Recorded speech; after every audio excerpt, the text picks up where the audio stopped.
Lumaki sa marangya at komportabling buhay si Alfred. Ang tatay niyang si Emilio ay nagmula sa mahirap na pamilya. Ngunit dahil sa pagsisikap nito, ay nagawa nitong makaahon sa kahirapan. Nagmamay-ari ang pamilya ni Alfred ng malawak na nyugan, palaisdaan, manukan at taniman ng lansones at rambutan sa kanilang baryo. Isa lamang ang kapatid ni Alfred. Yun ay ang nakatatanda niyang kapatid na si Andres. Ang kanilang ina naman ay namatay noong binatilyo pa lamang si Alfred dahil sa colon cancer. Dahil bunso, ay lumaki si Alfred na nasusunod palagi ang gusto at luho niya. Hindi niya na itinuloy pa ang kanyang pag-aaral dahil alam niya na kahit hindi siya mag-aral at magtrabaho, ay mabubuhay siya sa dami ng pera ng kanyang ama. Alam ni Alfred na kapag nawala ang kanyang ama, ay dalawa lamang sila ng Kuya Andres niya ang maghahati sa lahat ng ari-arian nito. Hindi man niya nais mamatay ang kanyang ama, ay hindi na siya makapaghintay na mapunta sa kanya ang parte ng kanyang mana. Dumating na nga sa punto na masyado nang sabik si Alfred na makuha ang kanyang mana. Nais niya nang malaman kung magkano ang perang makukuha niya dahil may balak siyang magtungo sa syudad at doon na manirahan. Gusto niya nang umalis sa baryo nila dahil alam niya na mas magandang mabuhay sa lungsod, lalo na kung marami siyang pera. Isang umaga, tahimik na nag-aalmusal sina Alfred at ang kanyang ama na si Emilio. Wala roon ang kapatid niya dahil nakabukod na ito at may sarili ng pamilya. Hindi mapakali si Alfred dahil kanina pa siya may nais na itanong kay Emilio at nag-iipon lang siya ng lakas ng loob. Alfred, iho, ayos ka lang ba? Kanina ka pa parang balisa dyan. May problema ka ba? Wala naman po, Papa. Ano kasi, may gusto lang po sana akong itanong sa inyo. Ano ba yon? Sige lang, magsalita ka. Papa, posible bang makuha ko na po ang mana ko? Natigilan si Emilio at mataman siya nitong tinitigan. Bumakas ang pagtataka sa mukha nito sa tanong na yon ng kanyang anak na si Alfred. Hindi pa posible yun, iho. Makukuha mo lang ang mana mo kapag wala na ako sa mundong ito. Teka, bakit mo nga pala na itanong yan? Mangyaring gusto ko po kasi magtayo ng sarili kong negosyo, Papa. Ayoko pong umasa sa inyo habang buhay. Matagal ko na po itong plano pero wala po akong budget kaya hindi ko magawa-gawa.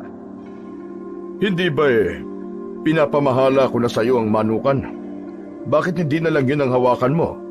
Mas magagabayan pa kita at ng Kuya Andres mo. Hindi ko po gusto ang manukan, Papa. Ang gusto ko, negosyo na ako mismo ang bubuo. Saka, hindi niyo po ba narinig ang sinabi ko? Ayoko nang umasa sa inyo, lalo na kay Kuya Andres. Panigurado na tutulong nga siya pero marami akong maririnig sa kanya na kung ano-ano. Ginagabayan ka lang ng kuya mo. Huwag mo sanang masamain yon. Pero matanong lang kita, ano bang negosyo ang iniisip mo? Isang construction business, Papa. Magsusupply ako ng mga construction material sa mga malalaking proyekto. Malaki ang kita sa ganun, lalo na kung sa Maynila ako itatayo ang negosyo ko. Natahimik si Emilio. Nahulog ito sa malalim na pag-iisip at dahil doon ay umasa si Alfred na papayag ito sa hiling niya. Iho, hindi simpleng bagay ang hinihingi mo. Alam ko naman yun, Papa. Pero isipin niyo na lang ang magagawa ko kapag nakuha ko ng mana ko. Hindi na ako masasabihan ng ibang kamag-anak natin na palagi na lang akong umaasa sa inyo. Kaya, Papa, ibigay niyo na sa akin ang mana ko kahit buhay pa kayo. Pag-iisipan kong sinabi mong yan, Alfred. Gaya ng sinabi ko, hindi simpleng bagay ang gusto mong gawin ko. Ano bang mahirap sa gusto ko, Papa? Ayaw mo ba na makita ang gagawin ko sa mana ko habang buhay pa kayo? Hayaan mo muna akong pag-isipan ng bagay na yan, anak. Kumain ka na at wag muna natin pag-usapan ang bagay na yan. Bad trip naman oh. Minsan na nga lang mag-request, hindi pa ibigay. Bagamat hindi nakuha ni Alfred ang sagot na gusto niya, ay alam niyang mas mabuti ng pag-iisipan yon ng tatay niya kaysa sa pagtanggi ang nakuha niya. Ngunit sa puso niya, gusto niyang makuha ang mana niya nang hindi na kailangan hintayin pang mawala ang kanyang ama. Hindi na siya makapaghintay na makaalis sa lugar nila at mabuhay sa makulay at magulong syudad. Sa mga sumunod na araw, walang araw na lumipas na hindi binabanggit ni Alfred sa kanyang ama ang tungkol sa kanyang mana. Sa umaga habang nagkakape, sa tanghali habang kumakain, at sa gabi bago matulog. Lagi niyang kinukulit ang kanyang ama. Ngunit kahit na anong gawin niya, nananatiling matigas si Emilio sa kanyang desisyon na pag-iisipan nito ng gusto ang bagay na yon. Isang umaga, pinuntahan ni Alfred ang kanyang amang si Emilio sa nyugan. Kahit na meron itong kausap, ay sumingit siya at tinanong ito tungkol sa kanyang mana. Papa, napag-isipan niyo na po ba? Pinag-iisipan ko pa rin, iho. Huwag mo ko madaliin. 1 linggo ka na nag-iisip pero wala ka pa ring desisyon, Papa. Ano ba mawawala sa'yo kung ibibigay niyo na? Ako naman na magmamana niyan balang araw eh. Paagahin niyo lang ang pagbibigay sa akin. Iho, hindi mo pa naiintindihan ang bigat ng responsibilidad na dala ng mana na yon. Kailangan kong makasiguro na gagamitin mo yun sa tama. Di lumabas din ang totoo. Wala kang tiwala sa akin. Yun na lang ang inihiling ko eh. Hindi niyo pa maibigay. Hindi sa wala kong tiwala sa'yo, iho. Ayoko lang na magkamali ng desisyon dahil may mga maling desisyon na mahirap nang itama. Bakit ba ang tigas niyo, Papa? Para bang ayaw niyo makita akong umasenso ah. Hindi ko man lang maramdaman na sinusuportahan niyo ako. Akala niyo ba wala akong kakayahang tumayo sa sarili kong mga paa? Hindi sa ganoon, Alfred. Ano? Dahil ba gusto niyo akong kontrolin? Gusto niyo bang manatili ako nakakapit sa inyo habang buhay, ganun ba? Hindi sumagot si Emilio. Tinitigan lang nito si Alfred. Nakita niya sa mga mata ng kanyang ama ang pangunawa imbis na magalit ito sa mga sinabi niya. Ang damot niyo, Papa! Ang damot niyo! Akala ko ba mahal niyo ako? Pero bakit ayaw niyo suportahan ang pangarap ko? Hindi ko kailangan sagutin ang tanong mong yan, iho. Alam mong hindi mo dapat kine-question ang pagmamahal ko sa'yo. Pakiramdam ni Alfred ay mauubusan na siya ng pasensya sa kanyang ama. Paulit-ulit na lang kasi ang pagsasabi nito na pinag-iisipan pa nito ang desisyon niya. Parang sirang plaka ang kanilang usapan at sa bawat pagtanggi ng kanyang ama, lalong tumitindi ang inis ni Alfred. Ilang araw na lang at sasapit na ang 27 kaarawan ni Alfred. Sa loob ng ilang araw, hindi na niya muling binanggit ang tungkol sa kanyang mana. Pero sa pagkakataong yun, ay may bago na naman siyang hiling kay Emilio. Nasa hapagkainan silang mag-ama habang pinagsasaluhan ang masarap na hapunan. Habang abala si Emilio sa pagkain, ay bumuntong hininga si Alfred at tumikhim upang kunin ang atensyon ni Emilio. Papa, may gusto po sana akong hilingin sa paparating na birthday ko. Sana naman pagbigyan niyo na ako at wag na kayong tumanggi. Ano ba yon, Alfred? Gusto ko po ng engranding selebrasyon. Yung hindi basta-basta. Engranding selebrasyon? Oo, Papa. Gusto ko na dito ganapin sa mansyon natin. Sa may poolside. Tapos may live band. Gusto ko maraming pagkain. Lechon, seafood buffet, pati imported na alak. Dapat bumabaha. Gusto ko may fire dancers din para mas maganda ang ambience. Iimbitahan ko ang lahat ng mga mayayaman kong kaibigan. Kaya ayoko mapahiya, Papa. Siyempre, kailangan may mga VIP guests. Yung mga kakilala nating negosyante at politiko, iimbitahin ko na rin. Napataas ang kilay ni Emilio na para bang hindi ito sigurado kung seryoso o nagbibiro lang si Alfred. Sandali lang, iho. Parang masyado naman yatang magarbo yan para sa isang kaarawan. Ayaw mo bang magbakasyon na lang sa ibang bansa? Deserve ko naman siguro yun, Papa. Hindi ba hanggang ngayon wala pa rin kayong desisyon sa request ko na makuha ng mana ko? Baka naman pati sa request ko na engranding birthday celebration biguin niyo pa rin ako. Tahimik lang si Emilio na nakatingin kay Alfred. Alam ni Alfred na pinag-iisipan nito ang kanyang sinabi. Kung hindi niyo man ako matulungan sa pangarap kong negosyo, at least hayaan niyo ako mag-celebrate ng birthday ko sa paraang gusto ko. Isang beses lang naman ito sa isang taon, Papa. Pag-iisipan ko, pero umasa ka na magse-celebrate tayo ng birthday mo dito mismo sa mansyon. Pero hindi ko may papangako na maibibigay ko ang gusto mo sa araw na yon. Hanggang sa sumapit na ang gabi ng kaarawan ni Alfred, lahat ng request niya ay ibinigay ni Emilio, kaya masayang-masaya siya. Tulad ng kanyang hiniling, ginanap yun sa mansyon nila sa may poolside. Merong live band at samot-saring pagkain, merong lechon at seafood buffet.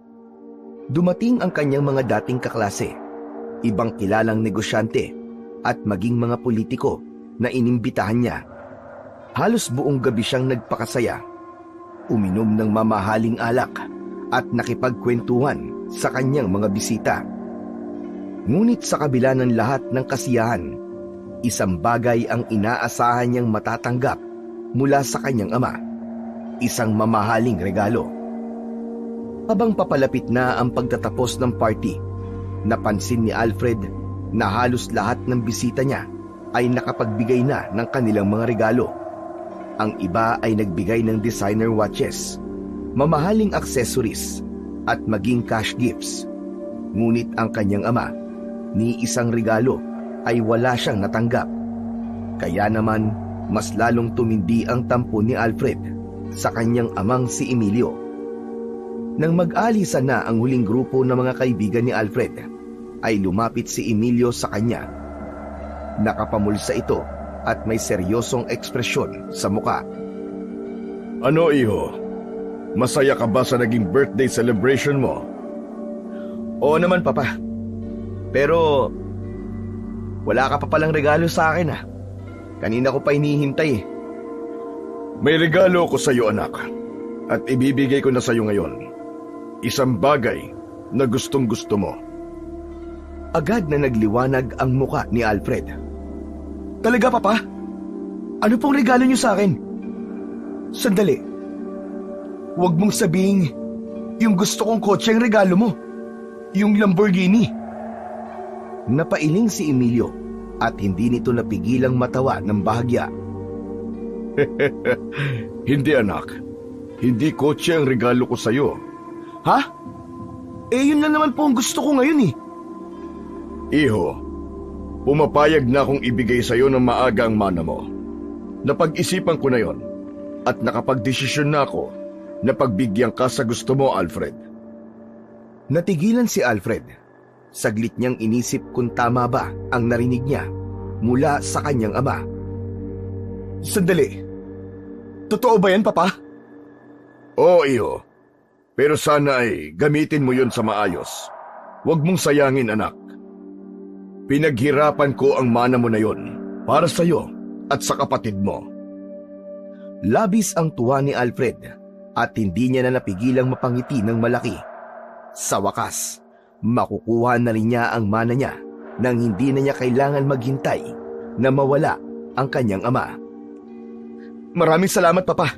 Pero pwede bang i-convert mo na lang lahat sa pera para magamit ko na kagad sa negosyong gusto kong itayo? Kung yan ang gusto mo, ipapaasikaso ko na kagad sa abogado ang lahat para maibigay na sa iyo ang parte mo sa mana. Sa sobrang saya ni Alfred, niyakap niya ang kanyang ama. Isang bagay na matagal niya nang hindi ginagawa. Papa, maraming salamat talaga. Hindi niyo alam kung gaano niyo ako napasaya ngayon, Papa. Tumango lang si Emilio at hindi na ito nagsalita pa. Pero hindi yun pinansin ni Alfred. Ang mahalaga, ay makukuha na niya ang kanyang mana at magagawa na niya ang kanyang gusto. Ilang araw matapos ang engranding selebrasyon ng birthday ni Alfred, sinabi ni Emilio sa kanya na pinoproseso na ng abogado ang paghahati ng mana at malapit na niyang matanggap ang kanyang bahagi. Labis ang tuwa ni Alfred sa balitang yon, ngunit hindi naging madali ang lahat. Nang malaman yon ng kanyang nakatatandang kapatid, agad itong tumutol at nagalit kay Emilio. Ayon sa kanyang kuya, kilala niya si Alfred bilang gastador at walang ingat sa paghawak ng pera. Ayon dito, ay sigurado ito na hindi magagamit ni Alfred ng tama ang mana nito. Ngunit buo na ang desisyon ni Emilio at anito ay may tiwala ito kay Alfred. Makalipas ang ilang buwan, natanggap na ni Alfred ang kanyang mana sa pamamagitan ng isang tseke na naglalaman ng milyong-milyong halaga. Halos hindi siya makapaniwala nang mahawakan niya yon. Agad siyang nagpunta sa bangko upang ideposito ang tseke sa kanyang account. Isang umaga, maagang nagising si Alfred. Masaya siya dahil alam niyang yun na ang huling araw niya sa bahay ng kanyang ama. Matapos ang mabilis na almusal, agad siyang nagtungo pabalik sa kanyang silid upang mag-impake. Kumuha siya ng ilang piraso ng mamahalin niyang damit, sapatos at ilang mahahalagang dokumento. Hindi niya balak magdala ng maraming gamit. Nasa bangko na ang kanyang pera at alam niyang kaya niyang bilhin ang kahit na anong kailangan niya pagdating niya sa Maynila. Habang bumababa siya ng hagdan, hawak ang kanyang maleta, ay nakasalubong niya si Emilio. Sandaling nagtagpo ang kanilang mga mata bago nagsalita ang kanyang ama. Iho, saan ka pupunta? Bakit ang laki naman yata ng dala mong maleta? Magbabakasyon ka ba? Pupunta na po ako sa Maynila, Papa. Oo nga pala. Sisimulan mo na ba ang negosyong sinasabi mo? Opo. Iyo, ibinigay ko sa iyo ang mana mo dahil may tiwala ako sa iyo. Sana gamitin mo yun na maayos at huwag mong hayaan na mauwi sa wala ang pinaghirapan ko ng ilang taon. Natigilan si Alfred sa kanyang narinig. Hindi niya nagustuhan ang tono ng kanyang ama na para bang duda pa rin ito sa kanya. Pambihira. Kung talaga may tiwala ka sa akin, bakit mo pa kailangang ipaalala yan? Para kasing hindi ka sigurado kung kaya kong hawakan ang sarili kong pera eh. Sana hindi mo na lang ibinigay ang mana ko kung ganyan din lang naman ang mga sasabihin mo sa akin, Papa. Bahagyang napabuntong hininga si Emilio. Iho, hindi yun ang ibig kong sabihin sa iyo. Tama na, Papa. Huwag na natin pag-usapan yan. Kailangan ko na hong umalis. Hindi na hinintay pa ni Alfred na makapagsalita ang kanyang ama. Dire-diretso siyang lumabas ng bahay at hindi man lang lumingon. Hindi man lang niya naisipang magpaalam ng maayos sa kanyang amang si Emilio. Sa puntong yon, ang tanging nasa isip niya ay ang bagong buhay na naghihintay sa kanya sa syudad. Pagdating ni Alfred sa Maynila, agad siyang nabuhay ng marangyang pamumuhay. Bumili siya ng isang malaking bahay sa isang eksklusibong subdivision. Meron yung sariling swimming pool at pinuno niya ang kanyang garahe ng mamahaling sasakyan. Hindi siya nagdalawang isip na gumastos ng malaki sa mga mamahaling kasangkapan, branded na damit at mga alahas. Pakiramdam niya, sa dami ng perang nasa kanya, ay hinding-hindi niya yon mauubos. Sa halip na itayo ang negosyong sinabi ni Alfred sa kanyang ama, ay iginugol ni Alfred ang kanyang oras sa walang humpay na paglalakwatsa at paglustay ng pera. Nagpunta siya sa mga sikat na resort, nagbakasyon sa ibang bansa, at namuhay na parang isang hari. Madalas siyang sumasali sa high-stakes na sugal, at kahit palaging talo, ay hindi niya alintana ang nawawalang pera sa kanya. Naging bahagi ng kanyang gabi-gabing buhay ang pagpunta sa mga mamahaling bar kasama ang mga bago niyang kaibigan, na gaya niyang happy-go-lucky at mahilig sa luho. Umaga na siya kung umuwi. Lasing at pagod si Alfred sa walang katapusang kasiyahan. habang patuloy na nababawasan ang kanyang milyong-milyong yaman. Makalipas ang mahigit 1 taon na walang habas na paggasta, doon lang napagtanto ni Alfred na wala na siyang natirang pera. Nang tingnan niya ang kanyang bank account, halos hindi siya makapaniwala na 1 taon lang ang lumipas, pero ubos na ang milyon-milyon niyang yaman na ipinamana sa kanya ng kanyang ama. Wala siyang ibang nagawa kundi ibenta ang kanyang bahay sa napakababang halaga, pati na rin ang kanyang mga mamahaling sasakyan. Ngunit sa halip na gamitin ang perang kanyang napagbentahan upang bumangon muli, ay nilustay niya rin yun sa sugal, bisyo at mga walang kwentang bagay, hanggang sa tuluyan na siyang nawalan ng kahit na isang kusing. Nang tuluyang maubusan ng pera si Alfred, ay lumapit siya sa mga kaibigan niya na kasama niyang nagwaldas ng kanyang pera. Ngunit isa-isang tumanggi ang mga yon na parang hindi siya kilala. Naisip niyang bumalik sa kanyang ama, ngunit hindi niya yun nagawa kagad dahil sa matinding hiya. Alam niyang binigo niya ito at sinayang ang tiwalang ibinigay nito sa kanya. Kaya't sa huli, nang mawalan na siya ng matutuluyan, ay nagising na lang siya isang araw na natutulog na sa bangketa. Doon na niya napagtanto na wala na siyang ibang pagpipilian kundi ang umuwi. Labis siyang nagsisi sa kanyang naging desisyon, at ang tanging hiling niya na sa kanyang pagbabalik ay matatanggap pa rin siya at mapapatawad ng kanyang ama. Dahil sa kawalan ng pera, ay gumawa si Alfred ng paraan upang makauwi sa kanilang bahay. Nakisuyo siya sa isang driver ng truck na papunta sa parehong direksyon kung saan naroon ang kanilang bayan, na baka pwedeng makisabay siya. At sa awa ng driver, ay pumayag itong makisakay sa likod ng truck kasama ang mga panindang gulay. Kahit hindi komportable, mas pinili ni Alfred na tiisin yun kaysa maglakad ng malayo. Ngunit sa kalagitnaan ng biyahe, bigla na lang tumigil ang truck sa isang liblib na daan. Nasiraan yun, at ayon sa driver, ay hindi yun kagad maayos. Walang nagawa si Alfred kundi bumaba at maglakad kahit gabi na. Sana naman may dumaan na sasakyan at pumayag na makisakay ako. Malas talaga. Bakit kasi nasiraan pa yung truck na yun eh? Habang naglalakad sa kalsadang napapaligiran ng kakahuyan, ay nakaramdam ng antok si Alfred. Dahil wala siyang makitang kabahayan, ay nagdesisyon siyang matulog sa ilalim ng isang malaking puno. Sa pag-aakalang ligtas siya, ipinikit niya ang kanyang mga mata at hinayaan ang pagod na dalhin siya sa mahimbing na pagtulog. Ngunit ilang saglit lang ang lumipas, ay nagising si Alfred sa tunog ng mga yabag sa paligid. Nang idilat niya ang kanyang mga mata, napanganga siya sa takot dahil nakapaligid sa kanya ang ilang nilalang na may mahahabang kuko, matutulis na pangil at mapupulang mga mata. Mga aswang ang mga yon. Mabilis siyang bumangon at tinangkang tumakbo, pero masyadong marami ang mga aswang. Sinubukan niyang lumaban, ngunit isang matandang lalaking aswang ang lumapit sa kanya at hinipan siya ng pulbos sa kanyang muka.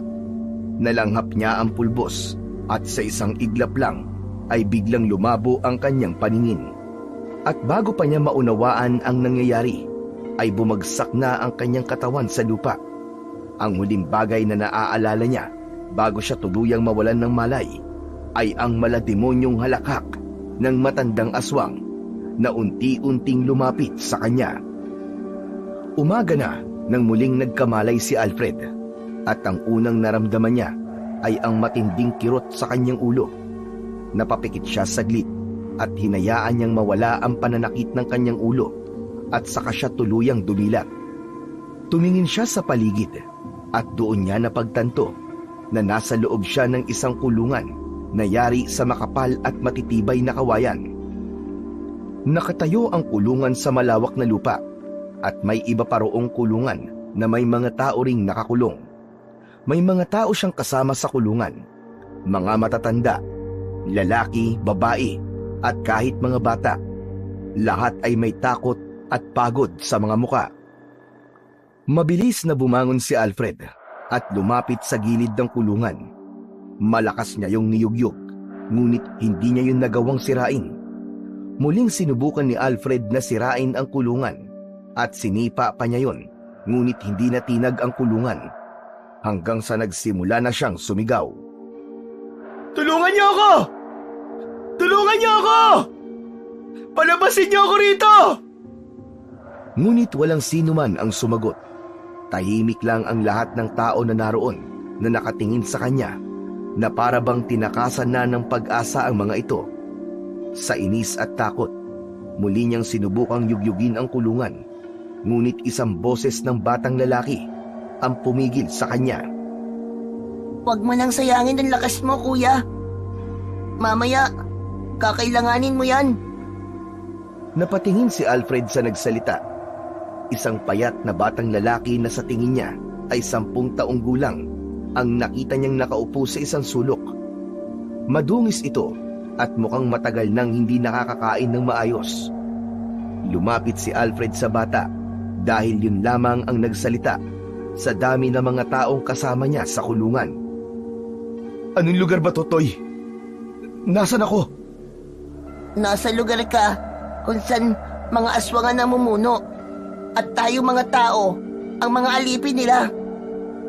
Magsasalita pa sana si Alfred, ngunit hindi niya na yun nagawa nang makita niyang may mga lalaking papalapit sa kulungan. Sa unahan ng mga lalaki ay may isang lalaki na matangkad. Kayumanggi ang balat at ang katawan ay malaki at maskulado. Malamig ito kung tumingin at seryoso ang muka. Tumigil ang lalaki sa harap ng kulungan at tumingin ng diretso kay Alfred. Ikaw ba ang bagong biyag dito? Anong pangalan mo? Alfred. Ako si Alfred. Ako naman si Macario. Ako ang supremo o pinuno ng mga aswang sa lugar na ito. Pakawalan mo ako rito! Ayoko dito! Pakawalan mo ako rito! Lahat ng taong nandito sa aking kuta ay pagmamayari ko na. At may mga patakaran sa lugar na ito. Kaya't kung gusto mong mabuhay, matutok at sumunod. Dito, hindi libre ang pagkain. Kailangan mo magtrabaho para mabuhay. Kung hindi ka kikilos, mamamatay ka sa gutom. At isa pa, huwag mo nang tangkain tumakas. Dahil sa oras na mahuli ka, paparusahan kita sa paraang hindi mo pa nararanasan sa buong buhay mo. Napaisip ng mabilis si Alfred. Alam niyang wala siyang laban kung tatangkain niyang tumakas, kaya sinubukan niyang magmakaawa sa ibang paraan. Tatay ko! Mayaman ang tatay ko! Kung gusto mo ng pera, bibigyan kita ng kahit magkano! Basta palayain mo lang ako dito! Maawa ka na! Wala akong pakialam sa pera. Hindi pera ang nagpapagalaw ng mundo rito. Kaya walang silbi sa akin, kahit gaano pa karami ang perang meron ka. Matapos yun, ay tumalikod na si Macario at naglakad palayo kasama ang mga tauhan nito. Naiwan naman si Alfred na nakaupo sa lupa. Hindi pa rin siya makapaniwala sa sinapit niya. Wala na siyang pera, wala siyang kakampi, at ngayon, isa na siyang alipin ng mga aswang. Makalipas ang ilang sandali, ay bumukas ang kulungan at agad na pumasok ang ilang lalaki na may hawak na matatalim na itak at mahahabang sibat. Itinulak ng mga ito ang mga nakakulong palabas at pinapila ang bawat isa habang may matinding takot na nakapaskil sa kanilang mga muka. Tahimik ang lahat at takot na takot kahit walang sinasabi ang mga bantay. Maya-maya pa ay naglakad na ang lahat at nakisabay na lang si Alfred dahil wala siyang ideya kung ano ang gagawin nila. Habang naglalakad, nasilayan ni Alfred ang paligid. Malawak ang lupain at sa di kalayuan ay may taniman na mga gulay. Doon din nila ang ilan sa mga bihag kabilang na si Alfred. Hindi nagtagal ay nagsimula ng kumilos ang mga tao. May ilan na nagsimulang magbungkal at magtanim ng gulay, habang ang iba naman ay inaayos ang ilang sira sa mga kubo na naroon. Meron ding nagbubuhat ng malalaking kahoy para yung isang maliit na pamayanan. Ngunit ramdam ni Alfred na yun ay isang piitang walang kalayaan. Sa gitna ng pagmamasid ni Alfred ay lumapit sa kanya ang batang si Toti na may hawak na pambungkal ng lupa. Kuya Alfred, kailangan mong kumilos. Kung hindi ka magtatrabaho, hindi ka makakakain mamayang gabi. Ito ang pambungkal ng lupa, oh. Magbungkal ka para makita ng mga aswang na kumikilos ka. Nagpapatawa ka ba? Hindi ako kailanman nagbungkal ng lupa. Wala akong balak gawin yan. Kuya Alfred, wala kang pagpipilian. Kung gusto mo mabuhay dito, matuto kang makisama at magtrabaho. Hindi sumagot si Alfred. Tinignan niya ang mga aswang na nasaan yung tao na nakabantay sa hindi kalayuan. Hindi niya pa rin matanggap ang kanyang sitwasyon. Hindi ako magtatagal dito at gagawa ko ng paraan upang makaalis at makabalik sa mansyon namin. Marami na nagtangkang umalis sa lugar na to, Kuya Alfred. Pero wala pa nagtatagumpay. Yung iba, napaparusahan ng sobra. May iba rin na pinatay ng mga aswang at ibinaon sa lupa. Nanlamig si Alfred sa kanyang narinig. Hindi niya maiwasang makaramdam ng takot. Pero hindi niya hinayaang lamunin siya ng takot na yon at patuloy niyang inisip na kailangan niyang makaalis sa impyernong lugar na yon. Lumayo si Alfred sa bata at nagtungo sa ilalim ng isang matandang puno. Umupo siya sa ilalim nun upang makaiwas sa nakakapasong sikat ng araw. Pinanood niya ang mga taong abala sa pagtatrabaho. Pinagmamasdan niya ang bawat galaw ng mga yon, ang mga pawisang muka, ang mabibigat na kilos at ang pangamba sa kanilang mga mata. Habang nag-iisip ng paraan upang makatakas, nagulat si Alfred nang lumapit sa kanya si Macario. Matalim ang mga titig na ibinato niya sa lalaki. Kung ako sa'yo, magtatrabaho na ako. Huwag mo akong itulad sa mga taong ginagawa niyong alipin dito. Hindi ako pinalaki ng tatay ko para maging alipin. Kung ano man ang buhay mo sa labas, kalimutan mo na yon. Dito, isa kang alipin. Isa ka ng pag-aari ko. Nagngit-ngit ang mga mata ni Alfred, ngunit hindi siya natinag. Sa halip, tumayo siya at hinarap si Macario ng buong tapang. Para sabihin ko sa'yo, hindi ako magtatagal dito. Makakaalis din ako sa lugar na ito. Tignan na lang natin kung hanggang saan ang tapang mo. Nakangising lumayo si Macario at iniwan si Alfred na lalong nag-apoy ang damdamin. Alam niyang hindi magiging madali ang pagtakas niya, pero mas lalong hindi siya papayag na manatili sa impyernong lugar na yon. Maghapon na walang ginawa si Alfred, kundi ang panoorin ang mga taong nagpapakahirap sa ilalim ng tirik na araw. Pawis na pawis ang mga ito habang nagbubungkal ng lupa, nagtatanim at nagbubuhat ng mabibigat na kahoy para sa mga kubo. Ang iba naman ay patuloy sa paggawa ng kung ano-anong kailangang tapusin na waring sanay na sa ganoong kalakaran. Samantala, si Alfred ay nakaupo lang sa ilalim ng isang puno. Patuloy siyang nag-iisip kung paano makakatakas sa lugar na yon, pero wala siyang maisip na paraan. Hindi nagtagal ay nakaramdam na siya ng pagkalam ng sikmura, ngunit wala siyang nakitang kahit na anong pagkain.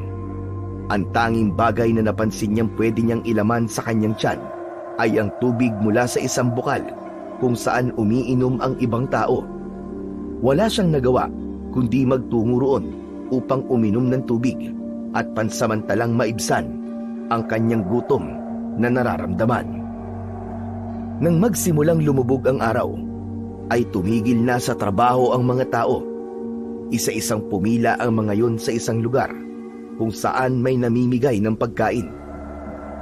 Napansin ni Alfred na sa unahan ng pila ay may mga nilagang kamote at saging na inaabot sa bawat tao ng isang babae na seryoso ang muka at may mahabang itim na buhok. Nakita niya na pagkakuha ng mga tao sa kamote at saging ay kagad na kinakain ng mga ito dahil sa gutom. Agad na pumila si Alfred at sinabayan ang iba habang unti-unting lumalapit sa pinagmumulan ng pagkain.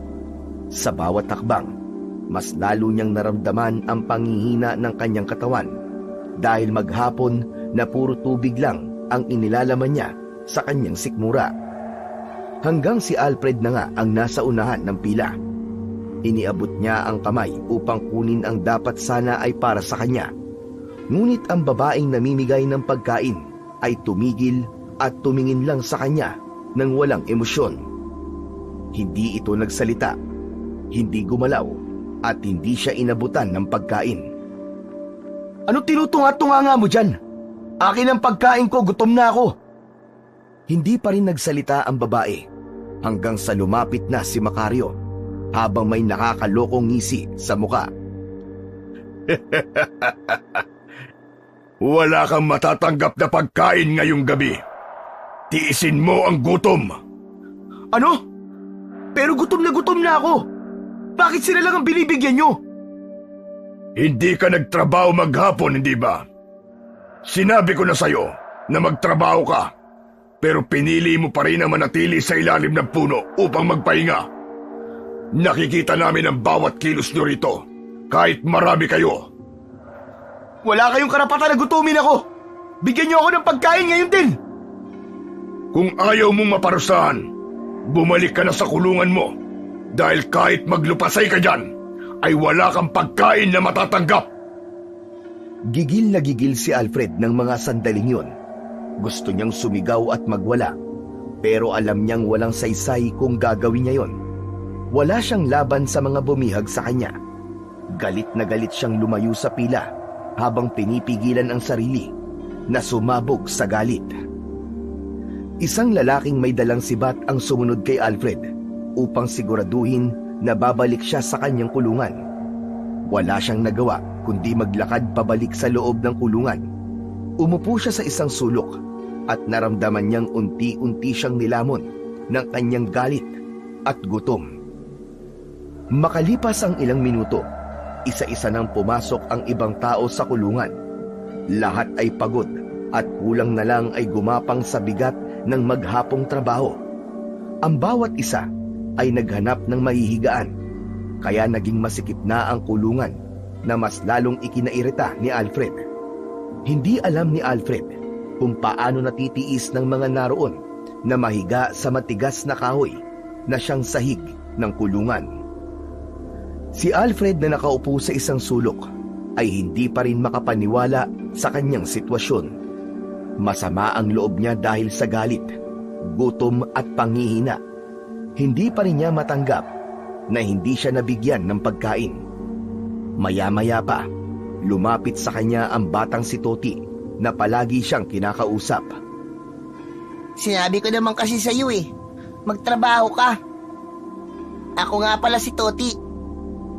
Wala akong pakialam kung anong pangalan mo. Lumayo ka nga sa akin. At baka sa'yo ko pa maibunto ng galit ko. Napabuntong hininga si Toti at parang hindi ito nagulat sa sagot ni Alfred. Dapat kasi, nakinig ka na lang sa akin kanina, kuya. Sabi ko na sa iyo magtrabaho ka. Sa lugar na to, kapag hindi ka nakita ng mga aswang na nagtatrabaho maghapon, wala kang pagkain sa gabi. Napalunok si Alfred. Alam niya yon, pero hindi niya inakalang totoo talaga. Naiintindihan ko naman, Kuya Alfred. Halos lahat ng unang beses na dumating dito, hindi rin kagad nagtatrabaho.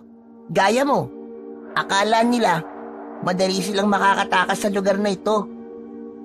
Hindi mo ako naiintindihan Buong buhay ko, hindi ko kailangan magtrabaho para sa pagkain. Mayaman kami. Mayaman na mayaman kami.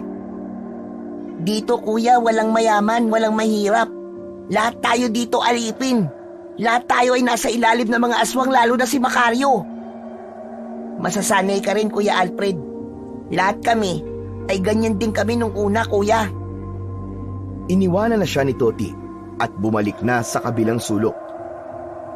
Patuloy na umaalingaw-ngaw sa isip ni Alfred ang sinabi ni Toti na masasanay din siya. Pero wala siyang plano na masanay gaya ng mga taong naroon dahil naniniwala siya na hindi siya magtatagal sa impyernong lugar na yon. Hindi siya alipin, hindi siya dapat naroon at gagawin niya ang lahat para makaalis. Sa paglipas ng mga oras ay mas lalong naramdaman ni Alfred ang matinding gutom na pumipiga sa kanyang sikmura. Bigla siyang napabangon at mahigpit niyang hinawakan ang kawayan na nagsisilbing rehas sa kulungan na yon. Hayop kayo! Pakawalan niyo ako rito! Hindi ako dapat nandito! Pakawalan niyo ako! Gusto ko nang umuwi sa amin! Pakawalan niyo ako! Sumigaw si Alfred ng paulit-ulit. Walang tigil niyang inuga ang kulungan. Pinagsisipa niya yon upang kunin ang atensyon ng mga aswang na bumihag sa kanya. Hindi ako isang alipin! Naririnig niyo ba ako? Mga halimaw kayo! Pakawalan niyo ako rito! Pakawalan niyo ako! Dahil sa kanyang ingay, nagsimulang magising at mairita ang ibang bihag. Ilang saglit pa, isang lalaki ang tumayo at lumapit sa kanya. Pinatigil siya nito at sinabihan na tumahimik, pero hindi ito pinansin ni Alfred. Sa halip, mas lalo pa siyang nagwala. Mga hayop kayong lahat! Hindi ako katulad niyo! Hindi ako halipin! Pakawalan niyo ako rito! Pakawalan niyo ako! Nagsimula ng mag-usap-usap ang ibang bihag, hanggang sa isang lalaki ang biglang sumugod at malakas na sinuntok si Alfred sa muka. Natumba siya at bago pa siya makatayo ay may isa pang sumipa sa kanyang tagiliran. Sunod-sunod na sapak at tadyak ang inabot ni Alfred mula sa mga bihag na naiirita na sa kanyang ingay. Nang tumigil ang mga yon sa pangbubugbog kay Alfred, ay nakahandusay na siya sa sahig na kahoy. Masakit ang buong katawan niya at hindi niya na magawang makagalaw. Nakita niya ang mga taong may hawak na sibat at itak kanina na unti-unting nagbago ang anyo. Ang balat ng mga yon ay tinubuan ng mas makapal na balahibo. Namula ang mga mata at tinubuan ng matutulis na kuko. Ang ngipin ng mga yon ay naging parang malalaking ngipin ng lagari na parang kayang pumunit ng laman. Sa isang iglap ay naging aswang ang mga bantay nila. At sa pinakagitna, nakita ni Alfred si Macario na nasa anyong aswang na rin. Mas malaki yun kumpara sa ibang aswang na naroon. Maya-maya pa ay mabilis na umalis ang mga aswang hanggang sa naglaho na ang mga yon. Nagulat si Alfred nang bigla niyang narinig ang boses ni Toti sa tabi niya. Sasalakay na naman sila sa bayan para maghanap ng pagkain o panibagong dagdag na bihag. Nanlamig ang katawan ni Alfred. Doon na tuluyang pumasok sa kanyang utak ang sitwasyon niya. Wala siya sa isang ordinaryong piitan. Doon ay hindi na magiging kagaya ng dati ang buhay niya. At napagtanto niya na kung nais niyang mabuhay ay kailangan niyang sumunod kina Macario at sa iba pang mga aswang. Kinabukasan ng umaga, nang magising si Alfred, ay ramdam pa rin niya ang sakit ng katawan niya mula sa bugbog na inabot kagabi. Masakit ang bawat galaw niya at parang pinipiga ang kanyang sikmura dahil sa gutom. Pero higit sa lahat, ang kanyang isipan ang pinakaapektado. Sa pagkakataon na yon, ay sumiksik na sa utak niya ang katotohanan na ang mga bumihag sa kanya ay mga aswang at hindi ordinaryong mga tao, at ginagamit silang mga alipin upang maramdaman ng mga ito na sa lugar na yon ay ang mga aswang ang mas nakakataas kesa sa tao. Nanginginig na tumayo si Alfred at nakita niya ang ibang mga bihag na tahimik na lumalabas ng kulungan para magsimulang magtrabaho. Ang iba naman ay halatang pagod at lupaypay pero walang umangal. Alam ni Alfred na wala siyang ibang pagpipilian kundi ang kumilos na rin gaya ng mga bihag. Kung hindi siya magtatrabaho, wala naman siyang makakain.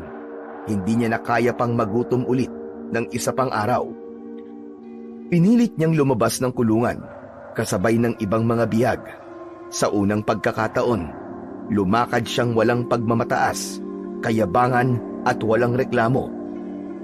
Pagdating ni Alfred sa malawak na lupain, ay hinawakan niya ang isang lumang asarol habang tumutusok sa balat niya ang matinding sikat ng araw. Sinimulan niyang bungkalin ang matigas at tuyo na lupa. Nagpatuloy si Alfred hanggang sa natumba siya dahil sa sobrang gutom at pananakit ng katawan. Halos magdilim na ang paningin niya.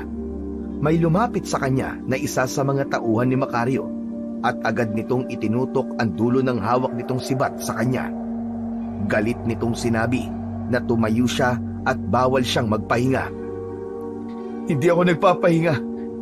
Nangihina ang katawan ko sa gutom. Ngunit hindi man lang nagpakita ng awa ang lalaki kay Alfred. Mas lalo nitong idiniin sa katawan niya ang dulo ng sibat na para bang sinasabi nito na kapag hindi pa siya kumilos ay masasaktan talaga siya. Napakagat ng labi si Alfred. Napatingin siya sa paligid at ang ibang bihag ay tahimik na nagtatrabaho at walang sino mang lumilingon sa kanya. Napagtanto niya na walang tutulong sa kanya sa pagkakataon na yon. Kaya wala siyang nagawa kundi ang bumangon. Marahan niyang iniangat ang sarili mula sa lupa. Napilitan siyang bumalik sa pagbubungkal. Kahit pa ang bawat kilos niya ay tila pagsaksak ng kutsilyo sa kanyang mga kalamnan. Sa unang pagkakataon sa kanyang buhay, napagtanto ni Alfred na maaaring yun na ang bago niyang mundo. At kung gusto niyang mabuhay, ay kailangan niyang sumunod sa mga aswang at magtrabaho.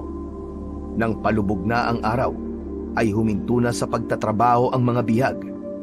Isa-isang nagtungo ang mga ito sa mahabang pila kung saan ibinibigay ang pagkain para sa kanila. Ang ilan ay pagod na pagod, ang iba naman ay tila sanay na sa ganoong sistema. Si Alfred ay dahan-dahang lumakad papunta sa dulo ng pila. Masakit pa rin ang buong katawan niya at nanghihina na siya nang dahil sa sobrang gutom. Pinagmasdan niya ang unti-unting paggalaw ng pila habang ang kanyang sikmura ay kumakalam. Hindi na siya makapaghintay na makakuha siya ng ilang piraso ng nilagang kamote at saging. Maya-maya pa ay narinig niya ang boses ni Toti sa likuran niya. Kuya Alfred, kumusta ka na? Talagang tinatanong mo pa kung kumusta na ako. Matapos akong bugbugin habang gutom at pagkatapos ay pinilit pang magtrabaho maghapon.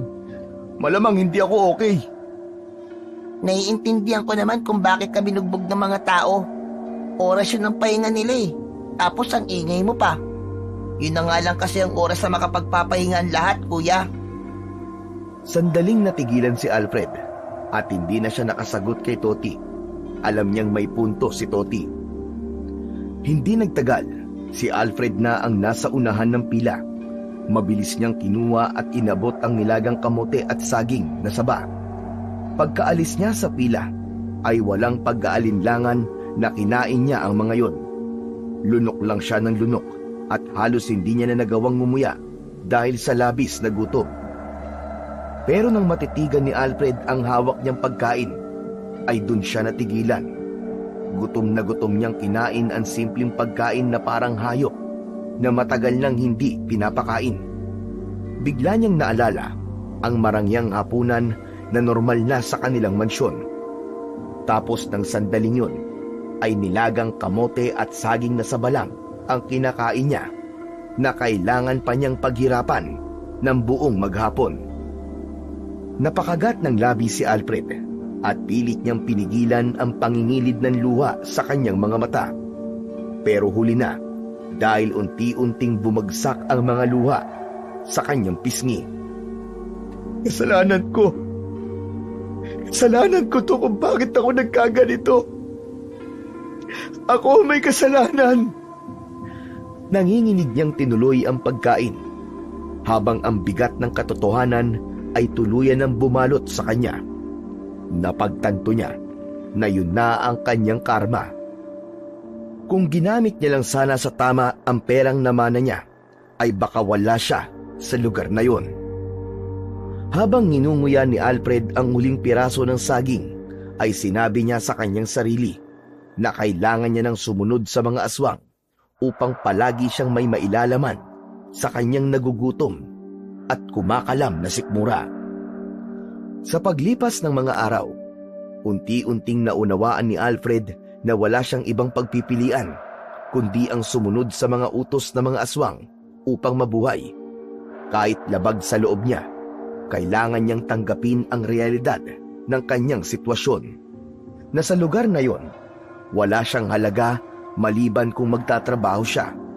Araw-araw niyang pinilit ang sarili na bumangon mula sa matigas at malamig na sahig ng kulungan upang sumabay sa ibang mga biyag sa pagtatrabaho. Madalas siyang inuutusan na magbungkal ng lupa gamit ang isang lumang asarol, maghakot ng kahoy mula sa kagubatan, o magdala ng malalaking tapayan ng tubig mula sa isang bukal sa hindi kalayuan. Sa bawat araw na lumilipas, pakiramdam niya ay lalo siyang nababaon sa bangungot na hindi niya kailanman inakalang mangyayari sa kanya. Tuwing gabi, natuto si Alfred na makibagay sa mga tao sa kulungan. Hindi na siya nag-iingay o nagrereklamo gaya ng unang gabi niya roon. Napansin niyang ang karamihan sa mga bihag ay tahimik lamang at walang sino man ang naglalakas loob na magsalita ng kahit na ano tungkol sa pagtakas o pag-aaklas. Para bang lahat ng naroon ay tuluyan ng nawalan ng pag-asa. Ngunit kahit pa natutunan na ni Alfred na sumunod at magtiis, hindi pa rin niya inalis sa isip niya ang isang bagay: ang makatakas sa malaimpyernong lugar na yon. Alam niyang imposibleng gawin yon ng pabigla-bigla. Kailangan niyang maging matyaga at maghintay ng tamang pagkakataon. Sa panahon na yon ay naisip niya na mas tama na magtiis na muna siya. Isang gabi, nakaupo si Alfred sa isang sulok ng kulungan. Tahimik niyang pinagmamasdan ang paligid. Hindi niya naiwasang isipin ang mga maling desisyong nagdala sa kanya sa impyernong yon. Naalala niya kung paano niya sapilitang kinuha ang kanyang mana mula sa kanyang ama. Ang pag-alis niya sa kanilang bahay na puno siya ng yabang at tiwala na kaya niyang mabuhay mag-isa nang hindi umaasa sa kanyang pamilya. Sinayang niya ang lahat ng perang nakuha niya. Nilustay sa luho at bisyo hanggang sa maubos yun nang hindi niya namamalayan. Hanggang sa dumating na nga ang araw na wala na siyang matakbuhan at napadpad na siya sa isang lugar na kailanman ay hindi niya inakala na meron pala sa mundo. Alam ni Alfred na wala siyang dapat ibang sisihin kundi ang kanyang sarili.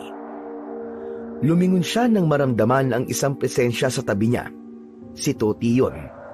Tulad ng dati, ang bata ay tila palaging nasa paligid niya at laging may gustong sabihin. Kuya Alfred, mukhang natanggap mo na isa ka ng alipin ng mga aswang. Maganda yan, para hindi ka na magutom. Sa ngayon, nakikisama lang ako sa kanila. Pero hindi ibig sabihin nun na nawalan na ako ng pag-asa. Makakaalis pa rin ako sa lugar na to, Toti. Itaga mo yan sa bato. Kung binabalak mo na namang tumakas, Kuya Alfred, wag mo nang ituloy. Wala pang nakakatakas dito ng buhay. Yung iba, hindi na namin nakita ang katawan. May iba pa nga na pinatay sa harap namin para matakot din kami. Sigurado ka bang gusto mo matulad sa kanila? Nagtagpo ang kanilang mga mata. Napakuyom ang kamao ni Alfred. Toti, sisiguraduhin kong hindi ako matutulad sa kanila. Pagpaplanuhan ko ng mabuti ang pagtakas ko rito. Hindi na lang nagsalita si Toti. Sa kabila ng babala ng bata, ay hindi pa rin naupos ang pag-asa niya na makakatakas siya sa lugar na yon ng mga aswang. Isang umaga, isa si Alfred sa mga nautusan ng mga aswang na kumuha ng kahoy na panggatong sa gubat. Nagtungo siya roon bitbit ang isang matalim na itak. Kasama niya ang ilang bihag. Malapit lang sa kanila ang mga bantay habang tinitignan ang bawat galaw nila. Sa paghahanap ng panggatong ay hindi na malayan ni Alfred na napalayo na siya sa ibang mga bihag, hanggang sa nakita niya sa pagitan ng mga punong kahoy ang isang makipot na daan na bahagyang natatabunan ng mga sanga at dahon. May kung anong kakaibang naramdaman si Alfred sa bahaging yun ng gubat. Parang may humihila sa kanya upang magtungo siya roon. Sinulyapan niya ang mga kasama niya na abala pa rin sa kanilang ginagawa. Napalunok si Alfred bago marahang naglakad palapit sa makipot na daan. Pero bago pa siya makalapit ng gusto, ay may lumapat na malamig na bagay sa kanyang batok. Napahinto siya at nakaramdam siya ng kilabot na gumapang sa kanyang katawan. Dahan-dahan siyang lumingon. Isang bantay ang nasa likuran niya habang nakatutok ang hawak nitong matulis na sibat sa kanyang batok. Hoy! Hindi maaaring magtungo at sino man sa inyo dyan! Bakit? Ano bang meron dyan? Huwag ka na magtanong! Basta tandaan mo, kapag nakita kitang muli sa bahaging ito ng gubat, ikaw mismo magiging sunod na panggatong! Muling nanlamig ang katawan ni Alfred. Hindi niya na hinintay pan lumalim ang usapan. Marahan siyang umalis sa parting yun ng gubat at bumalik sa lugar kung saan naroon ang ibang bihag. Nang bumalik ang atensyon ni Alfred sa pagputol ng kahoy, ay hindi niya naiwasang mapatingin muli sa makipot na daan. Hindi mawala sa isip niya ang tanong kung anong meron sa bahaging yun ng gubat at bakit mahigpit na ipinagbabawal ang pagpunta roon. Kinabukasan ng umaga, maagang sinimulan ni Alfred ang kanyang gawain tulad ng nakagawian sa mga nakalipas na araw. Hawak ang isang lumang pala, buong puwersa niyang binungkal ang matigas na lupa. Sa sandaling yun, ay patuloy na iniisip ni Alfred ang makipot na daan sa gubat. Patuloy ang pagtatanong niya sa kanyang sarili kung bakit bawal ang magtungo roon. Napansin ni Alfred si Toti na abala sa pagtatanim. Pasimple siyang lumapit dito habang patuloy sa pagtatanim ang bata. Toti, may itatanong sana ako sa iyo eh. Ano yon, Kuya Alfred? Alam mo ba yung kung ano nasa dulo ng makipot na daan sa gubat? Natigilan si Toti at saglit na tumingin kay Alfred, saka muling ipinagpatuloy ang pagtatanim. Bakit mo na itanong, Kuya Alfred? Wala lang. Napunta kasi ako rong kahapon habang kumukuha ako ng panggatong. Tapos sabi sa akin ng isang bantay, bawal daw magpunta ron. Sa pagkakaalam ko, papunta raw yun sa lugar ng mga engkantada. Noon, may isang alipin na nagtangkang pumunta ron. Bumalik siya pero wala na siya sa sarili niya. Wala na siya sa katinuan. Simula nun, wala nang sumubok pag lumapit sa bahaging yun ng gubat. Kaya kung ako sa'yo, kung ayaw mo mabaliw, ay huwag ka nang pumunta ron. Baka pagdaroan ka pa ng mga engkantada. Napalunok si Alfred. Lumayo na siya kay Toti bago pa mapansin ng mga bantay na nag-uusap sila. Nang bumalik si Alfred sa pagbubungkal ng lupa, ay hindi pa rin nawala sa isip niya ang tungkol sa lugar na yon. Naisip niya na kung talagang delikado sa lugar na yon, ay bakit hindi na lang bantayan ng mga aswang. Wala kasi siyang nakitang aswang na nagbabantay doon. Naisip niya na hindi lang ang mga tao ang hindi pwedeng magtungo roon, kundi maging ang mga aswang. Sa mga sumunod na araw, palihim na nagtungo si Alfred sa ipinagbabawal na bahagi ng gubat sa tuwing nagkakaroon siya ng pagkakataon. Sinigurado niyang hindi siya napansin ng mga bantay habang dahan-dahang nilalakbay ang makipot na daan. Sa bawat takbang ay tumitindi ang kaba sa kanyang dibdib, pero hindi niya yun pinansin dahil determinado siyang alamin ang sikreto ng lugar na yon. Ngunit sa dulo ng daan, isang malalim na bangin lamang ang bumungad sa kanya. Walang tulay, walang daan sa kabila. Habang lumilipas ang mga araw, patuloy niyang pinagmamasdan ang kilos ng mga aswang. Tuwing gabi ay palaging umaalis ang mga yon kasama si Macario upang magtungo sa iba't ibang bayan para umatake. Napagtanto ni Alfred ang isang bagay, at yun ay hindi sila pinapatay ng mga aswang, hindi dahil sa awa, kundi dahil kailangan sila ng mga ito sa lugar na yon. Sila ang mga aliping nagpapanatili ng pamumuhay ng mga aswang at ang nagpapalakas ng kanilang komunidad. Isang umaga, habang abala si Alfred sa pagtatanim ng binhi ng gulay, ay naramdaman niyang may lumapit sa kanya. Isang anino ang tumakip sa liwanag ng araw, dahilan upang mapatingala siya. Doon ay nakita niya si Macario na nakatayo sa kanyang harapan. Magandang umaga, Macario. Ikinalulugod kong makita kang ganito, Alfred. Mukhang natanggap mo na ang buhay mo rito. Malayong malayo ka na kumpara sa unang araw mo rito. Wala naman akong ibang pagpipilian, hindi po ba? Naisip ko po na wala namang mabuting mangyayari sa akin kung manlalaban ako at hindi susunod sa mga utos nyo. Gusto ko ang sinabi mo. Tandaan mo, kung mananatili kang masunurin, mabubuhay ka rito na matagal. Mas madali ang buhay dito para sa mga taong marunong sumunod. Ipagpatuloy mo lang yan. Sige na. Ipagpatuloy mo ang iyong ginagawa. Hindi na sumagot si Alfred at yumuko na lang. Muli niyang itinuon ang pansin sa kanyang gawain. Hindi nagtagal ay tumalikod na si Macario at naglakad na palayo. Muling nag-angat ng mukha si Alfred at unti-unting tumalim ang mga mata niya habang pinagmamasdan ang papalayong figura ng supremo ng mga aswang.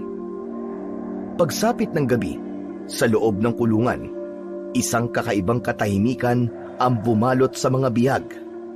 Maya-maya pa ay nagulat si Alfred nang marinig niya ang pag-iyak ng ilan sa mga bihag. Ang iba naman ay mahigpit na nakayakap sa kanilang sarili habang nanginginig sa takot. Mula sa kanyang kinauupuan ay tumayo si Alfred at lumapit siya kay Toti na tahimik na nakaupo sa tabi ng rehas na kawayan. Maging ang bata ay malungkot. Toti, ano nangyayari? Bakit balisa silang lahat? Bakit sila nag-iiyakan? Hindi sumagot si Toti. Tumingala ito sa kalangitan. Sinundan ni Alfred ang tingin nito at doon niya napansin ang isang bagay na hindi niya agad binigyan ng pansin kanina. Bilog ang buwan. Isang napakaliwanag at perpektong bilog na buwan ang nasa madilim na kalangitan. Toti, may kinalaman ba ang bilog na buwan kung bakit sila takot na takot? Oo, Kuya Alfred. Tuwing bilog ang buwan, may ritual na ginagawa ang mga aswang sa lugar na to. Ano? Anong klaseng ritual? Isa sa atin ang iaalay kay Macario. Pinapatay nila ang isa sa mga bihag at inaalay ang dugo sa kanya. Narinig ko noon na sa tuwing nakakainom ng sariwang dugo si Macario kapag bilog ang buwan, ay mas lalo tong lumalakas. Kung ganun, maaaring ako o ikaw ang iaalay mamaya kay Macario? Ganun na nga, Kuya. Kaya lahat ay natatakot kasi walang nakakaalam sa atin kung sino ang iaalay mamaya sa ritual. Biglang nanlamig ang pakiramdam ni Alfred. Parang may dumaloy na yelo sa kanyang mga ugat. Dahan-dahan niyang nilingon ang iba pang bihag. Doon niya napagtanto na hindi pa rin pala sila ligtas sa mga aswang. Dahil isang beses sa isang buwan ay isa ang kailangan mamatay sa kanila para sa ritual na sinabi ni Toti. Sa pagkakataon din na yon ay nalaman niya na marami pa siyang hindi alam sa lugar na yon at sa mga bangungot na maaaring mangyari sa kanya mamaya o sa mga susunod na araw. Lumipas ang ilang oras, ngunit lahat ng tao na nakakulong ay gising pa rin. Maging si Alfred ay hindi na rin mapakali, lalo na't may posibilidad na siya ang mapili na alay sa ritual ng mga aswang. Biglang naputol ang kanyang pag-iisip nang marinig niya ang isang malakas na sigawan mula sa isa pang kulungan. Agad siyang tumayo at lumapit sa mga rehas na kawayan upang silipin ang nangyayari. Napansin niyang halos lahat ng bihag ay natigilan rin upang panoorin ang nakakakilabot na tagpo. Isang lalaki ang pilit na hinihila palabas ng kulungan. Bakas sa mga mata nito ang takot habang nagpupumiglas sa paghatak ng dalawang aswang. Sumisigaw ito, nagmamakaawa, ngunit parang walang naririnig ang mga aswang. Dinala ng mga aswang ang lalaki sa gitna ng kuta, kung saan nakatayo ang isang mataas at matandang puno. Ang paligid nito ay tila sinadyang bakante para doon isagawa ang isang madugong ritual. Matapos madala ang lalaki sa ilalim ng puno, ay saka naman dumating si Macario na nasa anyong aswang. Suot nito ang isang pulang kapa na may nakasaklob na hood. Mabilis na itinali ng mga aswang ang lalaki sa paa, saka isinabit yun sa puno ng patiwarik. Tuluyan nang napasigaw sa takot ang biktima. Umiyak yun at nagmakaawa. Pinalibutan si Macario ng mga alagad nitong aswang. Inalis ni Macario ang nakasaklob na hood sa ulo nito at isa sa mga alaga nito ang nag-abot dito ng isang matalim na karit. Habang hawak ang karit, humakbang si Macario papalapit sa lalaki. Nanlalaki ang mga mata ni Alfred habang nakatingin sa nangyayari. Nagsimula na ang ritual, Kuya Alfred. Kung mahina ang sikmura mo, huwag mo nalang panoorin. Hindi sumagot si Alfred, na natili siyang tahimik. Ngunit dinig na dinig niya ang hikbi at sigaw ng ibang bihag. At sa isang iglap, gamit ang karit, ay marahas na ginilitan ni Macario ang leeg ng lalaking nakabitin ng patiwarik. Agad bumalong ang mainit at pulang dugo mula sa sugat nito sa leeg. Bumaha ang dugo pababa sa mukha ng biktima na nagpipititlag pa bago tuluyang malagutan ng hininga. Nanginig si Alfred sa galit habang pinapanood si Macario na tumapat sa dumadaloy na dugo. Tumingala si Macario at sinahod nito ang dugo gamit ang bibig. Nilasap nito ang sariwang dugo na parang isang halimaw na gutom na gutom. Nang matapos yun, itinapon ni Macario ang karit at malakas itong sumigaw na sinundan din ng sabay-sabay na pagsigaw ng mga alagad nito. Ngunit sa halip na takot, galit ang lumukob kay Alfred. Namuo sa loob niya ang isang matinding puot sa mga aswang na naroon. Nangako siya sa kanyang sarili na kung tatakas siya mula sa impyernong lugar na yon, ay hindi siya aalis ng mag-isa. Isasama niya ang lahat ng bihag na katulad niya. Ilang minuto nang tapos ang ritual, pero hindi pa rin makatulog si Alfred. Nakahiga siya sa malamig at matigas na sahig ng kulungan habang nakatingin sa bilog na buwan. Umaalingaw-ngaw pa rin sa kanyang isipan ang nakakatindig balahibong sigawan at iyakan mula sa ritual kanina. Paulit-ulit niyang naaalala ang pagtilamsik ng dugo at ang malagim na eksena kung saan nilasap ni Macario ang dugo ng isang inosenteng bihag. Maya-maya pa, unti-unting bumigat ang talukap ng mga mata niya hanggang sa tuluyan na siyang nakatulog at dinala siya ng kanyang diwa sa isang panaginip. Sa panaginip ni Alfred ay naglalakad siya sa gubat. Pamilyar ang lugar at agad niyang napagtanto na yun ang ipinagbabawal na bahagi ng gubat na ilang beses niya nang pinuntahan. Hindi nagtagal, narating niya ang makipot na daan na ilang beses niyang nilakaran noon. Nagpatuloy siya sa paglalakad hanggang sa makarating siya sa gilid ng bangin. Natigilan si Alfred nang may nakita siyang isang matandang ermitanyo na nakatayo sa gilid ng bangin. Mahaba ang buhok at balbas nito at nakasuot ng isang mahabang damit na umaabot sa talampakan nito. Sino ka? Anong ginagawa mo rito? Bukas ng gabi, magpunta ka rito. Kailangan ng simula ng pag-aaklas. Naputol ang panaginip ni Alfred nang bigla siyang nagising. Agad siyang napabalikwas ng bangon, ngunit sa halip na takot, isang matinding sigla ang pumuno sa kanyang puso. Agad niyang naisip na baka ang panaginip na yon ay isang pangitain upang tuluyan na silang makaalis sa lugar na yon ng mga aswang. Nang sumunod na araw, gaya ng nakasanayan, ay maghapong nagtrabaho si Alfred. Buong araw siyang naghakot ng kahoy, naglinis sa paligid ng kuta ng mga aswang at tumulong sa pagtatanim. Nang magsimula ng dumilim ang paligid at naging abala na ang ibang mga aswang sa pamimigay ng pagkain, sinamantala ni Alfred ang pagkakataon na yon. Pasimple siyang humakbang papalayo at tiniyak niya na walang makakapansin sa kanya. Dahan-dahan siyang lumusot sa pagitan ng mga kubol at tumakbo siya papunta sa gubat. Habang naglalakad si Alfred sa makapal na kakahuyan, bigla niyang naramdaman ang malamig na hangin sa kanyang batok. Napalingon siya at naramdaman niyang may sumusunod sa kanya. Agad siyang nagtago sa likod ng isang puno. Sa lupa, napansin niya ang isang sanga na may matulis na dulo. Dinampot niya yon at naghintay siya ng tamang pagkakataon upang umatake. Narinig ni Alfred ang papalapit na mga yapak.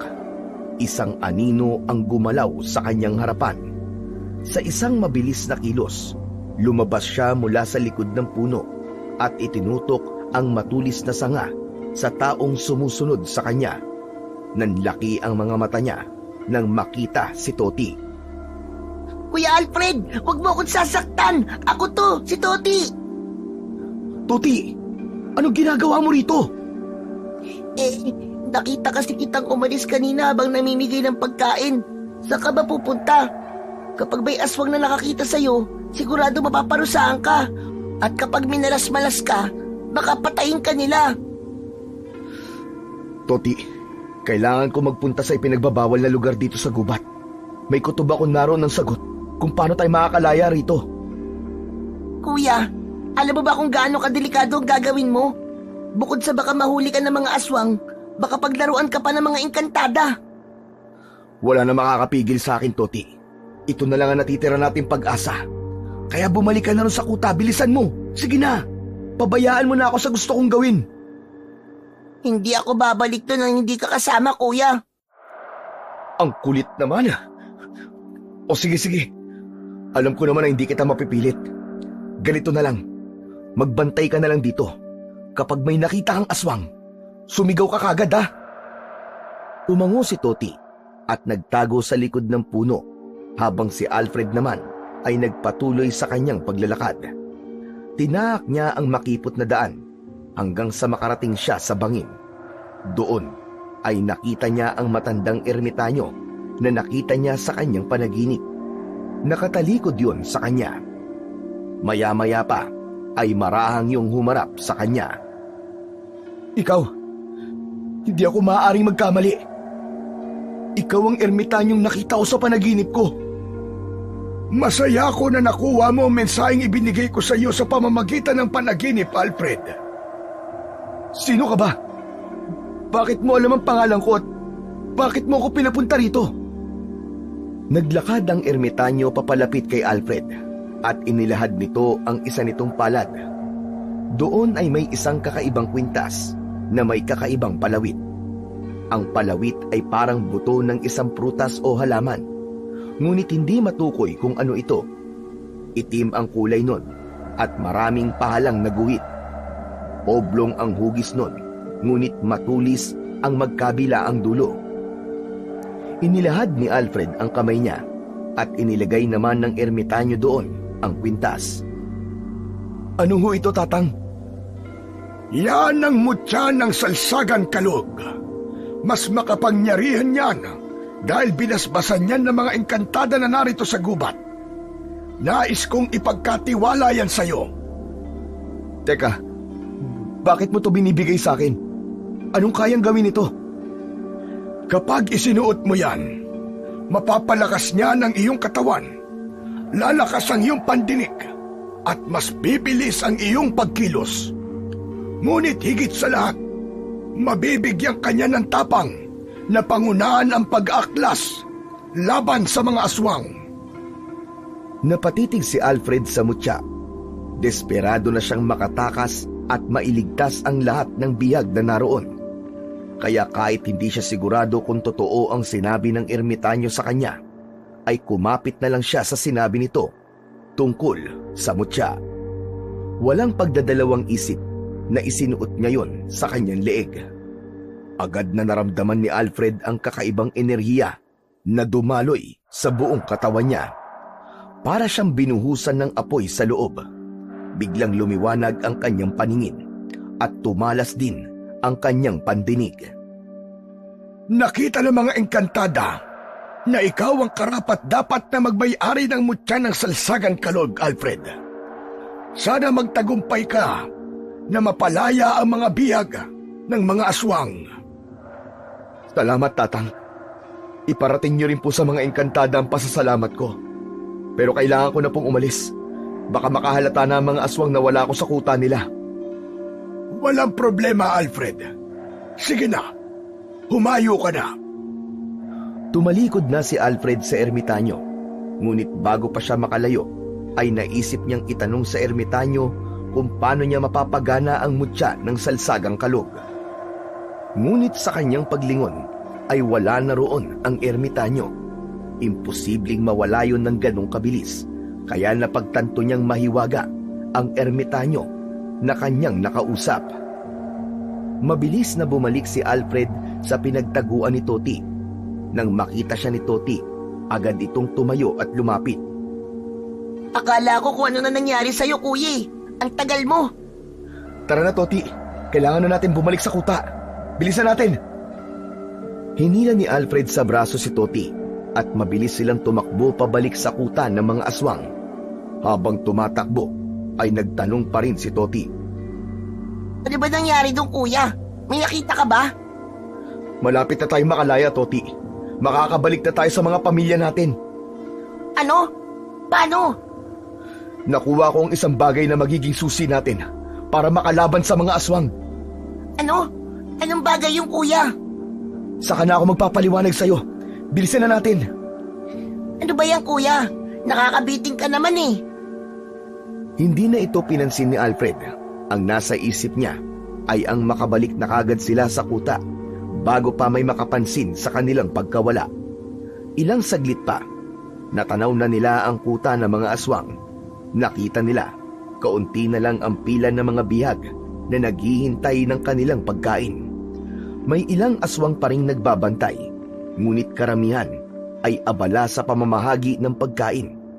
Dahan-dahan silang humalo sa hulihan ng pila at pinanatili nila ang natural na pagkilos para hindi sila mahalata. Buti na lang, walang nakapansin sa atin. Akala ko talaga mabubuking na tayo, kuya. Tumingin si Alfred sa paligid at hinawakan niya ang bagay na nakasabit sa kanyang leeg. Naramdaman niya ang init at lakas na nagmumula roon. Ipinasok niya yon sa loob ng kanyang damit upang walang ibang makakita ng mutya ng Salsagang Kalog. Makalipas ang ilang oras, ay tulog na ang lahat ng biyag sa kulungan na kinaroroonan ni Alfred. Ngunit si Alfred ay gising na gising pa rin. Nakaupo siya sa isang sulok habang mahigpit na hawak ang mutyang nakasabit sa kanyang leeg. Paulit-ulit na umaalingaw-ngaw sa isip niya ang lahat ng sinabi sa kanya ng ermitanyo. Tumingin siya sa paligid at nakita niya ang payat na katawan ng mga bihag. May awang humaplos sa puso niya. Sa tagal na niyang nabubuhay, ay noon lang siya nagkaroon ng pakialam sa ibang tao. Noong nasa mansyon pa siya ng kanyang ama, ay tanging sarili lang niya ang kanyang iniisip. Maya-maya pa ay humiga na si Alfred at sinabi niya sa kanyang sarili na bukas ay kailangan niya nang simulang kausapin ang ibang bihag upang masimulan na nila ang pag-aaklas at paglaban sa mga aswang. Kinabukasan, hindi na nga nag-aksaya pa ng oras si Alfred. Habang naglalakad sila papunta sa lupa kung saan sila nagbubungkal at nagtatanim, ay sinimulan niya ang palihim na pakikipag-usap sa ilang bihag na sa tingin niya ay may lakas ng loob na lumaban. Nilapitan niya si Goryo na may malaking katawan. Goryo, may sasabihin ako sa'yo. Huwag kang maingay. Nagbabalak akong labanan ng mga aswang. Kailangan na nating kumilos. Hindi tayo pwedeng manatili dito habang buhay. Hindi tayo dito mamamatay. Labis ang tuwa ni Alfred nang sabihin ni Goryo na matagal na nitong gustong umalis sa lugar na yon, pero hindi nito alam kung paano. May paraan, Goryo. May paraan. Pero hindi ko to magagawa mag-isa. Kailangan ko ng mga kasama. Hindi lang si Goryo ang kinausap niya. Isa-isa niyang nilapitan ang iba pang bihag. Si Berto na dating mangingisda, si Kaloy na dating karpintero, pati ang babaeng si Rosa na dating tindera sa palengke. Sa una ay may pag-aalinlangan ang ilan, pero ipinaliwanag ni Alfred na kung hindi sila aalis sa lugar na yon, ay baka isa na sa kanila ang sumunod na ialay sa susunod na pagbilog ng buwan. Doon na sumang-ayon ang marami kay Alfred. Tuwing gabi, habang kumakain ay nag-uusap sila ng palihim sa kanilang plano. Napagkasunduan nilang hindi lang basta tumakas, kundi ang labanan at ubusin ang mga aswang upang wala nang mabiktima ang mga yon na ibang tao. Sa mga sumunod na araw, habang nagtatrabaho, ay patuloy silang nagpaplano. Kapag umaalis ang mga aswang upang sumalakay sa ibang bayan, sinasamantala ni Alfred ang pagkakataon na yon para kausapin ang iba pang bihag. May ilan na takot at ayaw makisali, ngunit mas marami ang nais lumaban at yun ang mahalaga para sa kanya. Isang gabi, nakahiga si Alfred sa loob ng kulungan habang nilalaro ng mga daliri niya ang mutya ng salsagang kalog. Katabi niya si Toti na halatang hindi mapakali. Kuya, yan ba yung sinasabi mong bagay na nakuha mo dun sa ipinagbabawal na lugar sa gubat? Oo, Toti, tama ka. Ito ang mutya ng salsagang kalog na ibinigay sa akin ng isang ermitanyo. Ito ang gagamitin ko para pangunahan ang pakikipaglaban kina Macario. Kuya Alfred, kinakabahan ako sa plano natin. Paano kung hindi tayo magtagumpay? Paano kung mapahamak tayo? Natatakot ako, kuya. Toti, itong tandaan mo. Mas nakakatakot kung habang buhay tayo mananatili sa impyernong lugar na ito. Gusto mo bang hintayin na lang natin ang araw na maging alay tayo ng mga aswang na yung kay Macario sa tuwing bilog ang buwan? Ayoko mamatay dito, Kuya Alfred. Kaya nga lalaban tayo, di ba?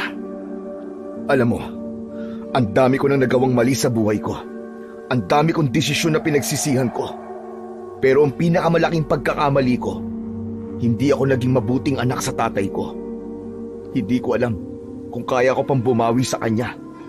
Pero baka huli na ang lahat. Baka kahit magbalik pa ako sa amin, ay hindi niya na ako tanggapin. Pero gusto kong gumawa ng isang bagay na alam kong maipagmamalaki niya. Kahit sa huling pagkakataon. Bago ako matulog, magdadasal ako, kuya. Sana magtagumpay tayo. Sana malalo tayo labang kina Macario. Salamat, Toti. Sige na, matulog ka na. Makalipas ang ilang sandali, ay nakatulog na si Toti. Pero si Alfred ay nanatiling gising dahil hindi niya kayang makatulog agad, lalo na't nalalapit na ang araw ng kanilang pag-aaklas. Lumipas pa ang ilang araw, hanggang sa dumating na nga ang araw na pinakahihintay ni Alfred at ng iba pang mga bihag. Mas naramdaman ni Alfred ang lamig ng hangin nang matapos ang kanilang trabaho. Maraang inilapag ng mga bihag ang kanilang mga gamit sa pagtatrabaho, gaya ng mga asarol, itak at palakol sa loob ng isang lumang kubo na siyang imbakan ng mga yon. Si Alfred, tulad ng kanilang napag-usapan, ay sinadya niyang magpahuli sa paglalagay ng ginamit niyang asarol sa kubo.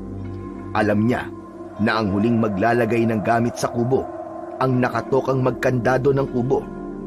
Nang matiyak niyang wala nang nakatingin sa kanya, ay kinuha niya ang isang itak at itinago yon sa likod ng kanyang pantalon. Matapos yon, ay marahan niyang isinara ang pinto ngunit hindi niya yon kinandado.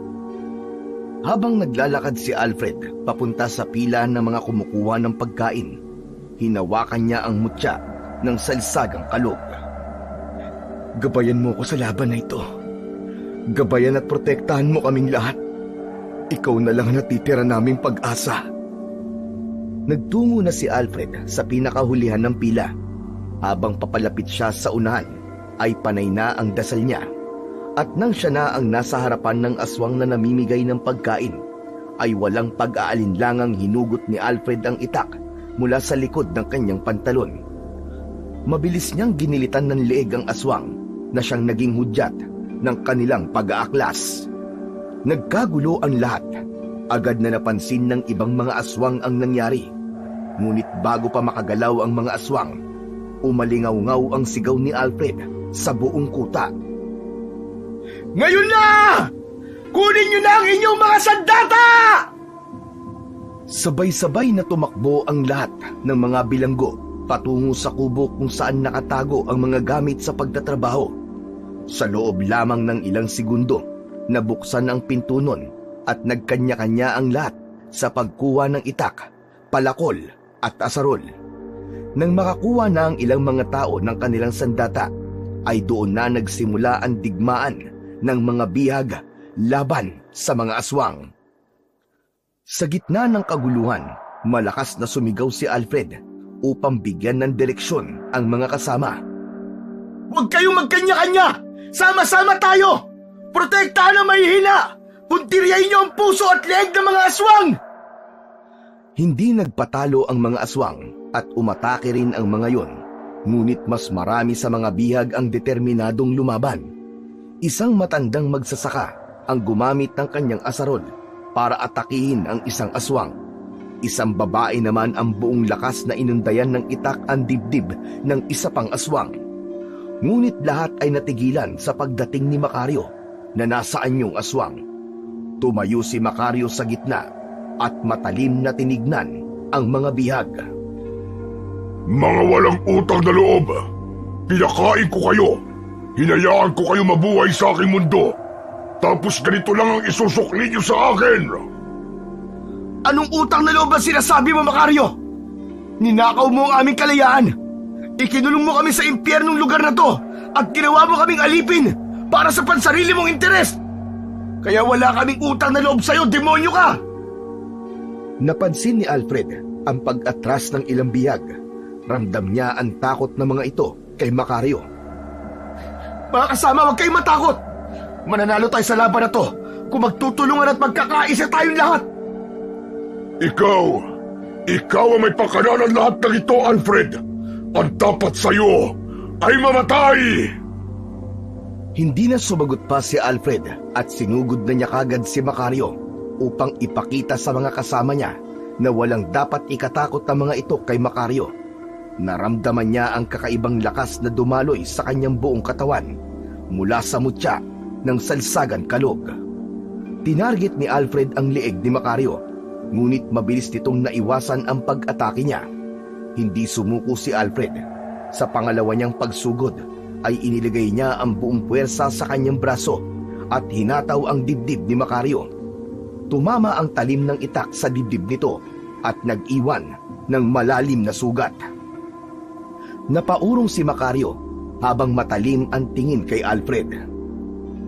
Nakita niyo na, mga kasama! Hindi siya ganun kalakas gaya ng akala natin! Lumaban tayo! Huwag tayong matakot sa kanila! Nang makita ng mga bihag na nasugatan ni Alfred si Macario, ay nakita ni Alfred na nagising ang natatagong tapang ng mga bihag. Muling nagliyab ang kanilang determinasyon na lumaban para sa kanilang buhay at kalayaan. Nag-umapaw ang sigawan, galit at paghihiganti ng mga bihag. Ang mga bihag na dating takot at walang laban ay naging parang mga mandirigma na walang takot na nakipaglaban sa mga aswang. Habang abala ang iba sa pakikipaglaban, si Alfred naman ay nakatutok kay Macario. Sa kabila ng sugat ni Macario ay hindi ito nagpakita ng panghihina. Sa halip, lalo pa itong nagalit. Ikaw, Alfred, Ikaw ang dahilan ng lahat ng ito. Sisiguraduhin kong pagsisisihan mo ang lahat ng ito. Tapos na kami matakot sa'yo, Macario. Ngayong gabi, sinisiguro ko na makakalaya na kami sa'yo! Mahigpit na hinawakan ni Alfred ang itak at huminga siya ng malalim. Ramdam niya ang matinding enerhiyang dumadaloy sa kanyang buong katawan mula sa mutya ng salsagang kalog. Ang enerhiyang yon ang nagbigay ng lakas at nagpagaan sa kilos ni Alfred. Sa isang iglap, sumugod si Macario kay Alfred. Napakabilis ni Macario at halos hindi ito mahagip ng mata ni Alfred. Ngunit dahil sa gabay ng mutya, mabilis na naiwasan ni Alfred ang bigwas ng matatalas na kuko ni Macario. Mabilis siyang gumulong sa gilid at sumugod pabalik. Inundayan niya ng saksak ng itak ang tagiliran ni Macario. Bumaon ang talim ng itak sa katawan ni Macario, ngunit hindi yun naging sapat upang mapatumba niya si Macario.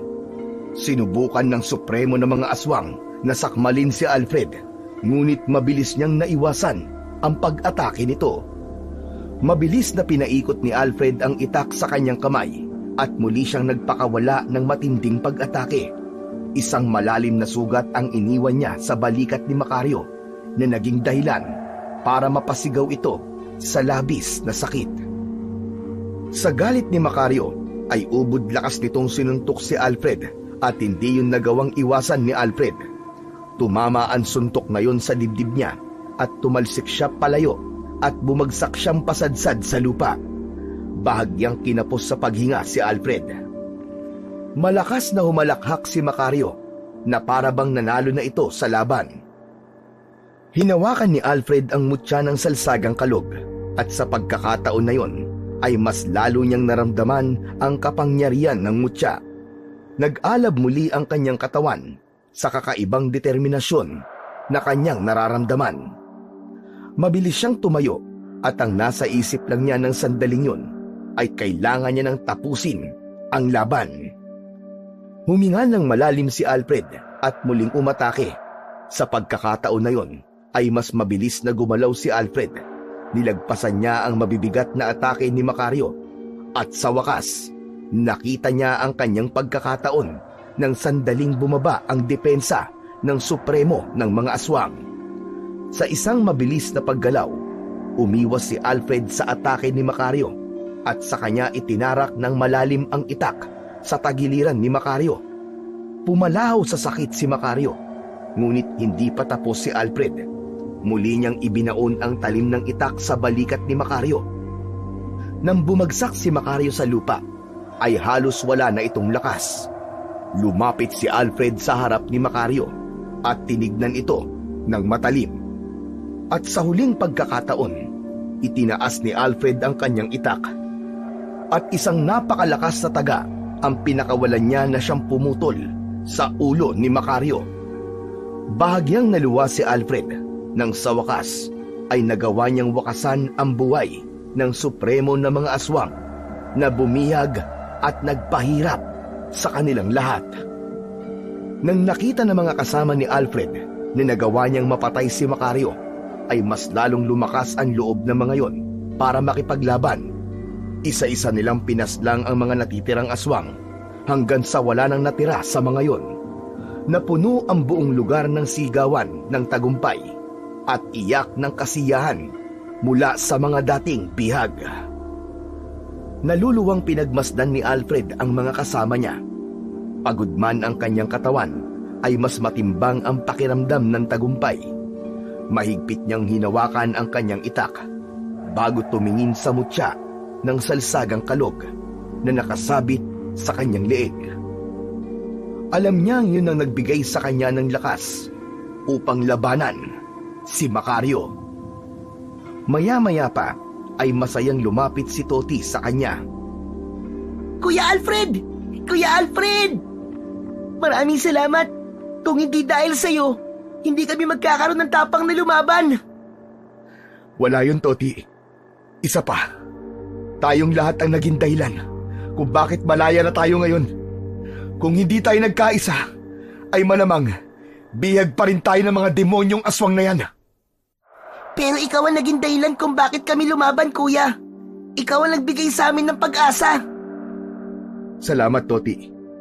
Kailangan din natin pasalamatan ang mutya ng Salsagang Kalog at ang ermitanyo nagbigay nito sa akin. Hindi lang ako ang pinutrektahan nito, kundi tayong lahat. Malaya na tayo, Toti. Malaya na tayo. Makakauwi na tayong lahat. Nang sabihin ni Alfred ang huling pangungusap, ay napansin niya na biglang nalungkot si Toti.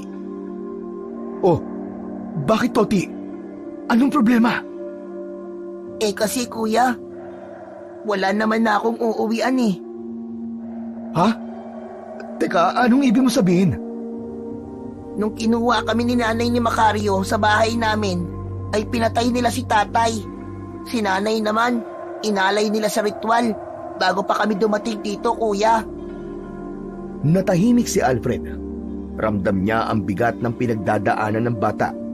Alam niyang walang salitang makakapagpagaan ng sakit na yon. Hanggang isang bagay ang kanyang naisip. Yumukod siya at ipinatong niya ang isa niyang kamay sa balikat ni Toti. Kung ganon, sumama ka na lang sa akin, Toti. Ano, kuya? May bahay kami, Toti. Hindi kita hayaang mag-isa. Simula ngayon, pamilya na kita. Doon ka na lang tumira, kasama ko at ang tatay ko. Ika, kuya? Oo, pambawi ko to sa'yo. Dahil ikaw ang unang kumausap sa akin nung napunta ako dito. Kahit palagi kitang sinusungitan nun, hindi mo pa rin ako nilayuan. Salamat! Salamat, Kuya Alfred! Maraming salamat sa'yo!